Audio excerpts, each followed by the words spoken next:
Okie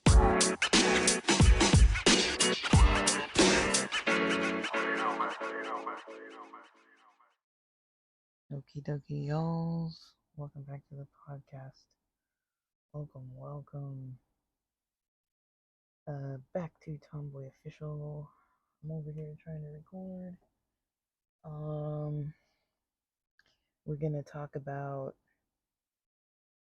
September is Stud/Masc Appreciation Month. I went over to this parking lot to kind of be able to chill and record, and one person parked a couple spots away from me and was sitting there with their door open, and now this gigantic truck came and parked right next to me. I'm in an SUV now, guys, and for these days, and this person who's parked next to me is in a gigantic lifted truck, with their tinted windows, just sitting there with their door open right next to my car. They just barely turned their car off. It had been on for like a few minutes. So I think a lot of people are kind of in the same mindset as I am, and just like, let's go where there's shade, park the car, do what we gotta do.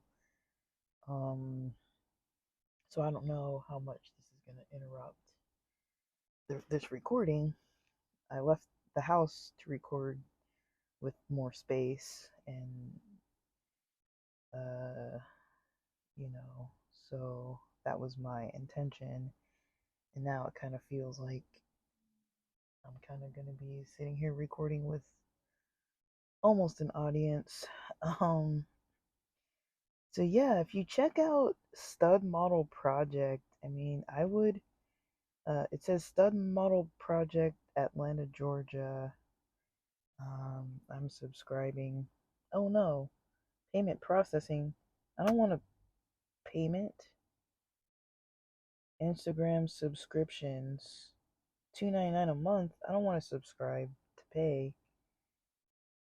Nah, like, okay, I didn't know that. I guess I thought that I was like following them. Follow is different. I've mixed up where it said subscribe. So I don't know what you subscribe to, but there is an option to subscribe for $2.99 to something. I don't know what it is. I haven't looked into it. I just accidentally pressed that. So this post is by Stud Model Project. For people who might not know what Stud Model Project is, it's a series kind of that's been going on. I don't know how many seasons. This is maybe the second, or maybe even possibly third, but the second that I kind of remember. The first was with the individuals who made that really cool podcast. Um, that it sounds like they stopped. It was called like Face the Facts. Face the Facts podcast. Um, you can find it on Instagram if you search it as one word, Face the Facts. They have some really good episodes, but there aren't that many episodes. And then on YouTube, I've noticed if you don't go, I've talked about this before, but if you don't go to their episode through Instagram, you can't just search Face the Facts. It doesn't come up. So I feel like they never got a lot of subscribers on YouTube, even though they could have. I don't know why they didn't. I don't know what it is that happened. Maybe it was because of, the mature topics. The guy in the truck next to me just is starting to go into the store now. It might have been because of the mature topics. It might have been because of um um uh yeah, it might have been because of mature topics, um or just because it's LGBT topics in general, or the minorities with the combination of the LGBT topics with ethnic minorities and some kind of mature subjects. I don't know why it is when it comes to like educational sexuality and like cultural LGBT topics, I don't understand why it's so hard, you know, why that population is being singled out. I mean, if you think about it, I mean, I've gone on YouTube, I like to watch content by indigenous cultures or about, a lot of Westerners who go and like visit indigenous cultures. And a lot of times it's like, there's stuff that I'm not saying that if there's anything wrong with this, but it's like in those cultures you'll see things like the clickbait titles where it's like, these women in this tribe, can sleep with multiple men, or like sexuality practices of like whatever this tribe is, or like whatever like there's all these clickbaity titles, but it's like it's there. And so I feel like it's not necessarily that sexuality is not allowed on these platforms, or that um nudity. I'm not saying like they're fully exposed nude, like there's always like the blurred out, but it's like, some tribes maybe they might not have like full clothing on, and there's like some genitalia and booties and things, and like, which is fine. I mean, that's how they live. It's fine. I'm not saying there's anything wrong with it. What I'm trying to say is that, things don't equally get like restricted, right? It's like I can't tell you how much of my content gets restricted, and I'm barely even talking about anything. But you guys have probably really noticed that I don't post as much on here of like actual depth of topics, because it's really hard to find topics that, are gonna spread, um and spread in a way that's, gonna help me out. Like it seems to be the topics that start to spread, they seem to be a little like I don't know, like to me it seems like sexuality education for LGBTQ plus people is getting more and more restricted. I feel like that's what it is.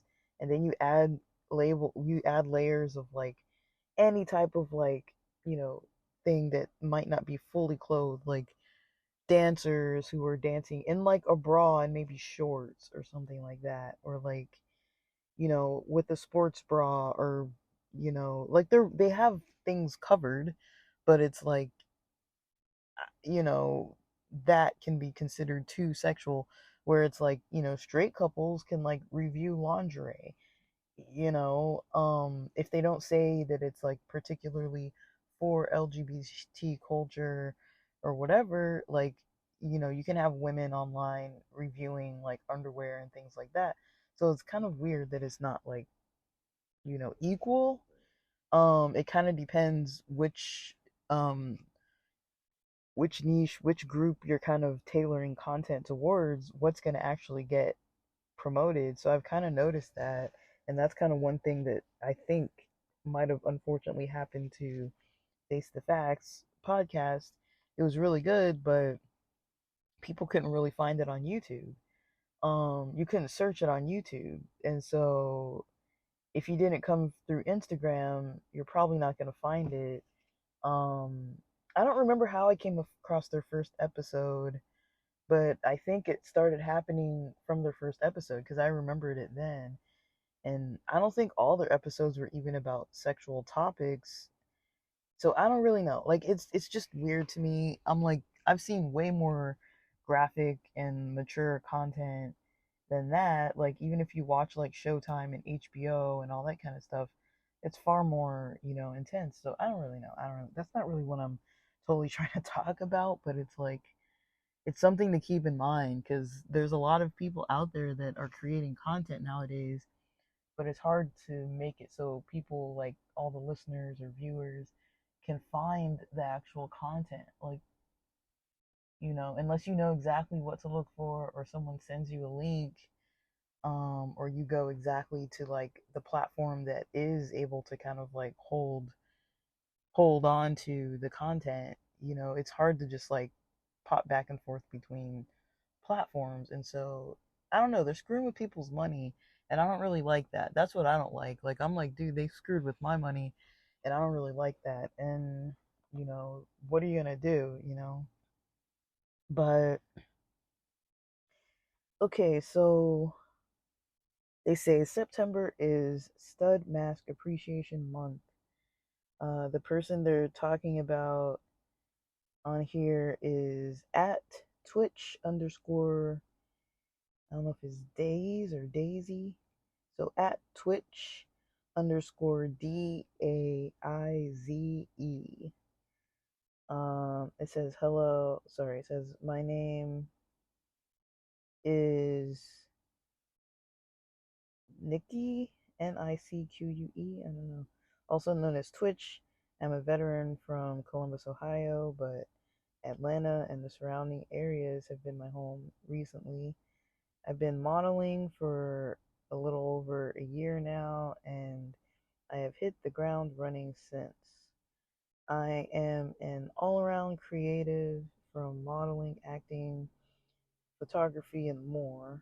Fashion is a major part of everything. There's like some drunk person walking around over here.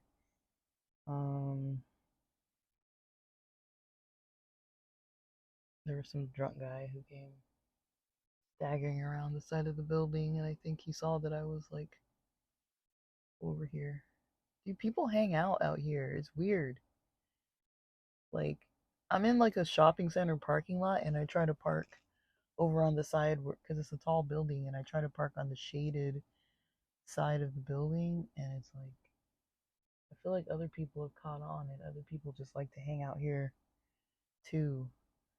Like, it's getting hard, living in the city, trying to find places just to like chill. It's like I live in an area of LA that's not as overcrowded as many areas. Like, we're closer to the beach and stuff, but it's like even when I go to the beach, it's like everybody's parked right up on each other, and like people parking right up next to you, and everybody's walking around by your car, and there's not really a lot of ways to find space. Like living with people, I'm like, okay, like they're always kind of like within earshot. My mom likes to do puzzles just like in silence in a room that's like within earshot of my room. So I can't record really anywhere. It's like without her overhearing it. I can't go in the backyard because her bedroom's right in the backyard. I can't record anywhere in the living room, in the kitchen, in the family room, in my room, even in my siblings' rooms. They're even closer. And then that's why I always come outside because I'm like, well, at least I can just record outside. But in my driveway, it's freaking hot sitting there in the sun, just like baking. So I come down the street because there's shade at certain times of day because of this big building. But then I got strangers kind of wandering the parking lot and people parking right next to me and hanging out in the parking lot. This one lady's out here fixing her car, washing her car. The guy who was next to me in the truck was just sitting in the truck, like with his door open, chilling. So I shut my windows. That's why my AC, my air is on. The car's not on, so the actual AC isn't on. But it's like I wanted to sit here with the windows kind of cracked, but I don't know. I feel weird recording these kind of topics with just like the windows wide open and stuff. Like people get offended by anything, and then, like I mentioned, there's people walking by. Like this guy came staggering over. I think this is a trash compactor that I'm parked next to, and there's a bag over here, a box. There's another guy who comes all the time with a bike with one of those little carriages on the back. I don't think it has an animal or a kid in it. He just has stuff, and he parks his bike and just kind of chills out by the behind the trash compactor a lot. And it's like everybody's outside. I'm like, man, I guess nobody's got a place where they can just like be doing their own thing. It sounds like they all got to come to this parking lot. But to me it kind of helps to just get out of the house too. Like I don't want to be sitting in the house all day. But yeah, like I'm trying to focus, but I also don't want to like drain my battery using the air. So please bear with me. Yeah, so it says I've been modeling for a little over a year now, and I've hit the ground running since. I am an all around creative from modeling, acting, photography, and more. Fashion is a major part of everything I do, from the studio to the runway and the big screen. I am made for the arts. Dressing the part with my own twist is just the cherry on top. And then it says, what stud mask do you want to appreciate? And then it has all these comments, people wanting to, post who they appreciate. Um, and it's pretty cool. It's pretty cool. I kind of like the idea of this. Um, Stud Model Project is a pretty interesting. They have an interesting Instagram. I don't really go on there too much, but you guys should check it out. It's they have a website, studmodelproject.com/slash shop. Um, oh, there's some of my other friends following that I didn't even know.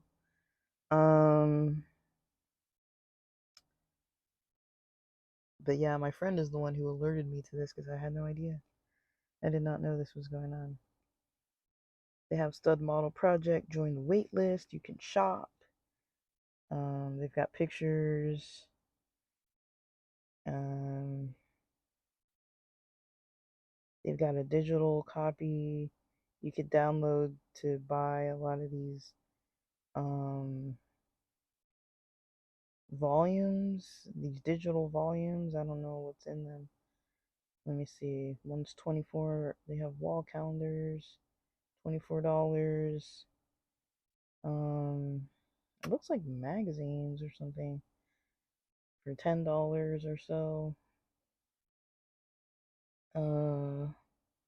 You can get a what they call Pro Folio for $12.99. There's all kind of other stuff there. Um, you know, a professional portfolio, with like transparent sheets where you can kind of like showcase your hard copy photos and things. Um, that seems like what they're selling. They have membership benefits, photo shoots, training, events, casting call, shop, contact us. Then they have this wait list. Um, Annual membership fee is $99 a year. And with that, you get a year membership, one free headshot, access to photo shoot calendar, access to online training, access to exclusive workshops and events, access to online model lounge, and access to SMP staff and resources. I think SMP stands for Stud Model Project. And it's really cool. So if people are interested in that kind of thing, the like being a model and using their services or getting a portfolio or consuming some of their content, it's on there. I've never heard of Stud Appreciation Month or Masc Appreciation Month. I haven't heard of anything like that, so I think it's cool that it exists. Um, I think it's good for our people, but I don't know, guys. I don't really know. Um, I don't have all the details. That's about as much as I know, but um, yeah, I'm gonna kind of keep trying to post some stuff, and I've got some other recordings I want to get to today. Hopefully, you guys like this one. Um, I'm not too sure what my next topics are about to be, but I try to post stuff as it comes up. All right, guys. So with that, I appreciate you being on here, and thanks for listening.